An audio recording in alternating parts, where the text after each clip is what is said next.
Is it possible that you can find and flip real estate using only your cell phone and a laptop? Well, the answer is yes. And in today's video, I want to teach you how to communicate with your prospects with your phone, but instead of calling them like the old school ways, we're going to actually be doing a lot of text messaging. And I'm going to walk you through specifically how that works and how you can best use text messages in order to not only be able to follow up with your prospects, but also make it easier for you, especially if you have a full-time job and you're not able to spend as much time on the phone.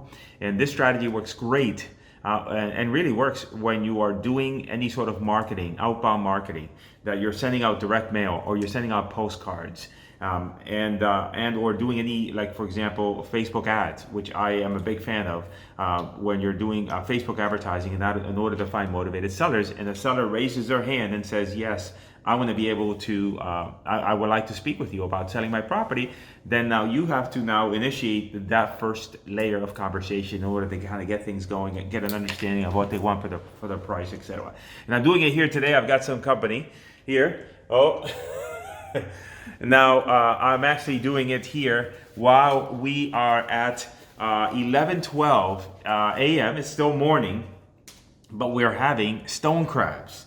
And what we ended up doing is I ended up picking up some chicken for the weekend for some grilling that I'm doing, and then I had stone crabs.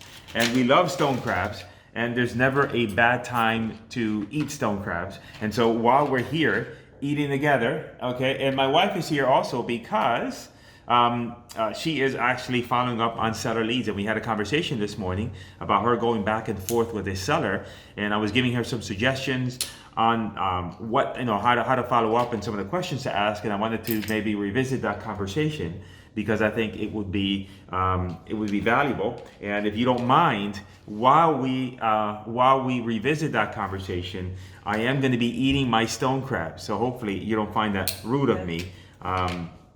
And we love stone crabs, right? Do we love stone crabs? Very true. Cris, you can continue talking as much as you want. Right, but you're going to continue eating. I'm going to continue eating. Right, exactly. You see that? Okay. All right. So so the conversation that we had this morning was we were talking about that seller that was in Pembroke Park, right? Correct. Okay, and they didn't give you a price yet. No. Okay, and they didn't give you a price, and then we looked at the property and we thought that the property was worth how much? The property is worth about $350 to $400 market value. $350 to $400 market value, and then now we looked at the comps, right? Or what were the comps in the 240s or my bad. We looked at the. Yeah, $350 to $400 market value. $350 to $400 market value, and then the offer would be somewhere right in the 240. I believe it was 260. 260. For it to be a wholesale deal, it would be about 260. And what happened with this property is that I was trying to create a dialogue with him, right, via text. And I was trying to get a number from him to see what he would right, what he's at, what price he would be at. So this seller filled out a Facebook lead form and saw the ad, and so they filled out the form. They filled out the form with just some basic information. The information that they filled out the form with is just their name, the property address, the phone number, and an email address. So now we have the ability to reach out to them in any way we want to. Now, one thing that I would say is that whenever you're reaching out to sellers, and I had a conversation with Don Costa yesterday about this, is that you want to reach out to people in a way that they communicated with you initially. So if you are doing direct mail and somebody calls and leaves a message on a voicemail and says, please call me back, then, hey, call them back. However, even in that scenario, you can very quickly begin that conversation by text messaging them. So on that one there, you've had communication with them back and forth on texting, right? Some? Yes, of some. I usually ask I start with a conversation by asking if there's, what's the condition of the property? What the condition? Yeah, is it in good condition, or does the property need a lot of work? So have you been finding that asking that as the primary question, just saying, hey, what is the, I don't think you want to be on camera, do you? No, I do not. Thank you. So, and by the way, that cardboard box you see there is my daughter. Takes all of our cardboard boxes and creates houses with them. So, yeah, my wife doesn't want to be on camera. So. I don't like getting, yeah. Okay, so so the first question, so they submit the lead form. Mm-hmm. They submit the lead form, and then now the first question, first you say, hey, this is Roz from SellYourUSAHomeToday.com. You filled out the information. Love to make you an offer. And so the first question you've been asking now has been, hey, what kind of condition is the property in, right? Correct. And do you find that people, once you get somebody that they, if you ask that question, the ones that respond do respond with some information? They do. Okay. They do respond. I make it very, my texts are very conversational. It's not very technical as, you know, I like to get more information on your property. Can you please give me a time? No, it's more. You try to sound like a normal person. Like, yeah, like as if I'm talking to a friend. As if you're talking to a friend, which I think is very important. Yeah. And then now that person gave us some information about the property, right? Right. Well, this one in particular, I've had a few of them that I've had normal conversations with. This one in particular, the house really didn't need much work. Basically, his one answer was, house just needs cosmetic upgrade. Right. So my question to you this morning regarding this particular person was, how do I respond to that so that I can get a number from him? And basically, you told me, and we kind of worded it so that it's similar to the conversation that I've been having with him. Right. Very casual, and I worded it in the way of typically in the houses. We usually buy houses that need a lot of work. So typically in that area. In that area, need a lot of work. We typically buy houses that need a lot of work. In that area. Right, in that area. And it sounds like your house. But we talked about giving them. Oh, it sounds like that your house might be in better shape. That's one option. Right. Or you said that I can say typically in the houses we buy in that area need a lot of work, and it usually ranges from X amount to X amount. Right. That's so, one approach that you said that we could do. Right. So one approach is that if we know that, hey, the houses in the area are 350 to 4. If we know that, hey, if we want to go in with an offer, we want to go in on an offer that potentially we pretty much know that it's not going to get accepted. We want to get an offer to at least get them to give us their number that they're thinking. Because many times when you ask, everybody always says, hey, get a number from the seller first. And that's always ideal. But sometimes you just can't get a number from them. So you have to throw a number out to them. So at least now they throw a number back at you. And however, when you throw a number at the seller, you got to be able to have the ability to kind of backpedal on it. Right, and so to then come back to them and say, okay, yeah, let me go ahead and really reevaluate that number. So and then what we talked about is saying to the seller, well, it was like you said, well, sounds like yours may be in a better shape. Yeah, sounds like your property it might. So typically, the houses that we buy need a lot of work, right? So you're already saying that to them. Typically, the houses that we buy need a lot of work. Yours seems like it's in pretty good shape, right? And what's the best? Yeah, we talked about what was the script I gave you for the price said, point? Sounds like yours may be in a better shape. What's the best you can do on the price? Yeah. Well, no, actually, that wasn't the best way to do it would be is say, typically the properties we buy need a lot of work, and in that area, we buy them typically for, say 240 to 260. Give them a range. However, yours seems like it's in better shape than the ones we buy. So again, we're really offering low, but kind of saying, oh, but those are for really, really bad houses in really, really bad shape.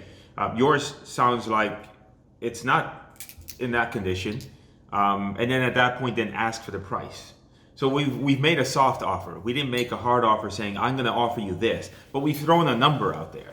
And we say, so what were you looking to get for yours? You could phrase it a couple different ways. What are you looking to get for yours? What were you looking to get for yours in the current condition? And at that point, then now get a price from them. Now, all this is done via text message so far.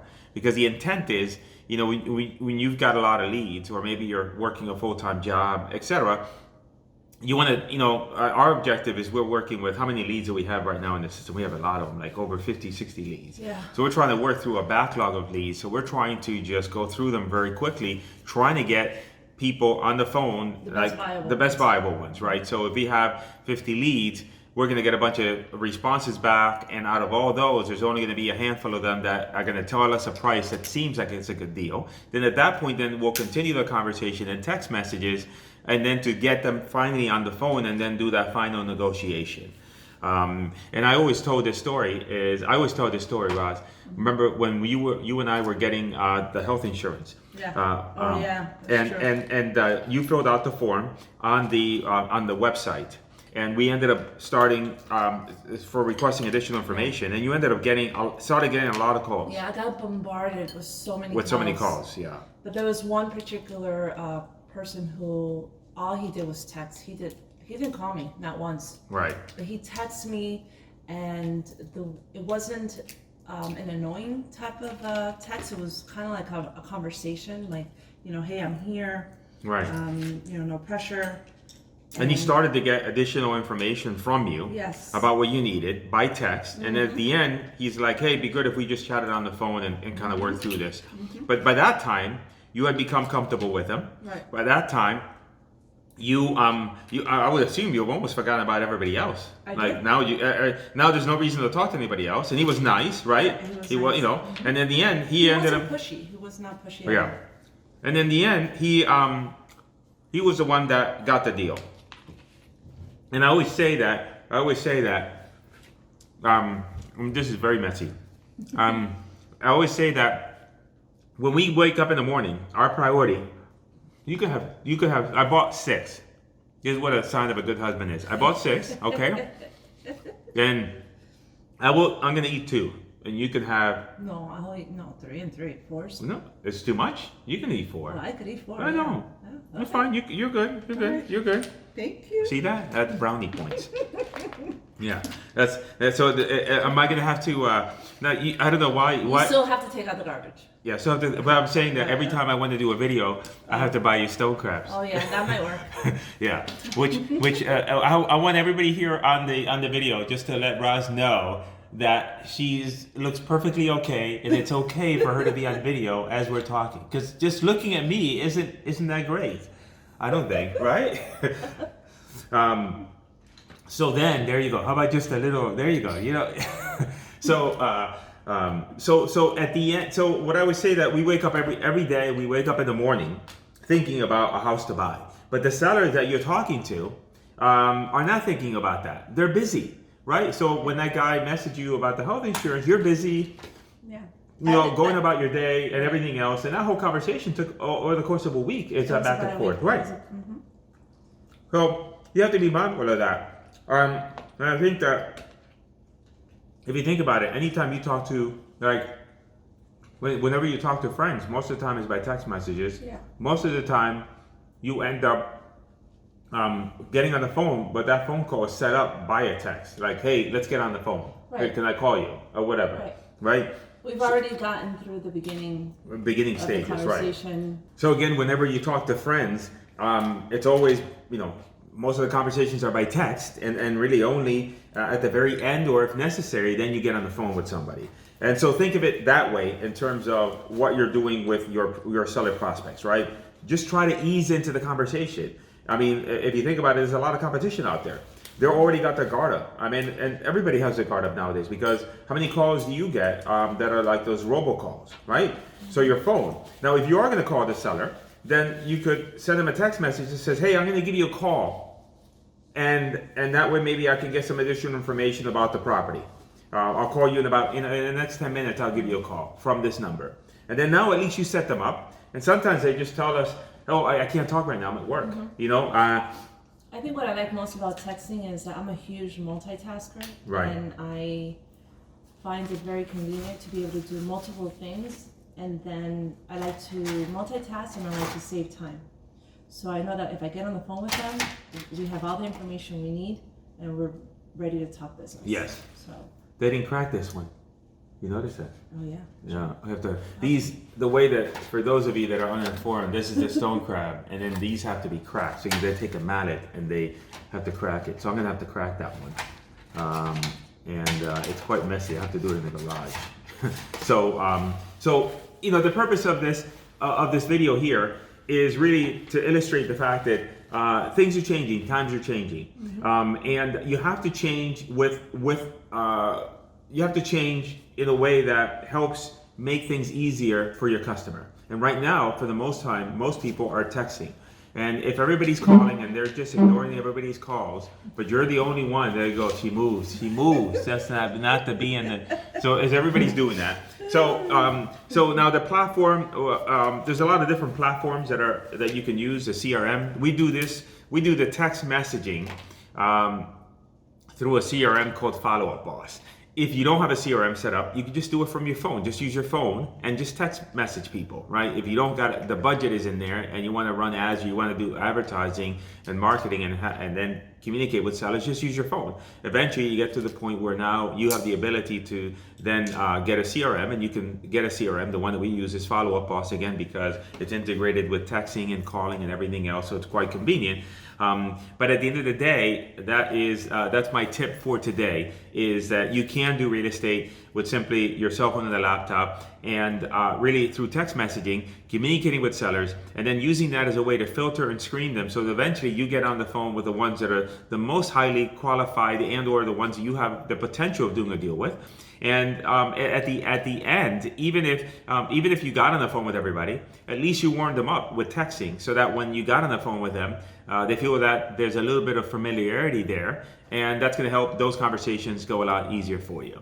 And that is our tip for today. And again, no more stone crabs left. I got to crack that one for her. And again, make sure you subscribe to the channel, hit the notification bell, and do me a favor.